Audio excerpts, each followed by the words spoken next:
Hi, today I'm going to show you how you can find Steam game files. So once you log in to your Steam account here, you just have to go to library. On library, go to home, and in here, you'll find your games, right? So for example, here I have Counter-Strike 2 installed, right? If you want to find the local files, you just have to go on this key settings here on manage. On manage, go to manage. On manage, go to browse local files.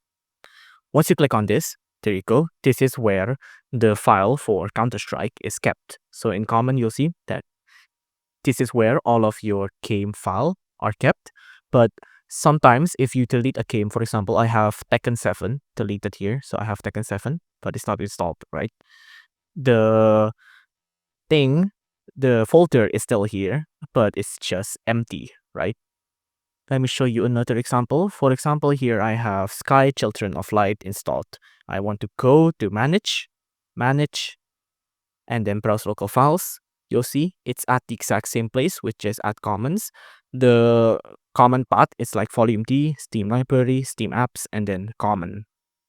If you don't like going to Steam and then going to your game one by one, you can just pin this section here and then find all of your games here like Idle Showdown, Just Cause 3, Portal 2, Resident Evil 4, Street Fighter 6, all of these games. If you like this video, please consider liking and subscribing.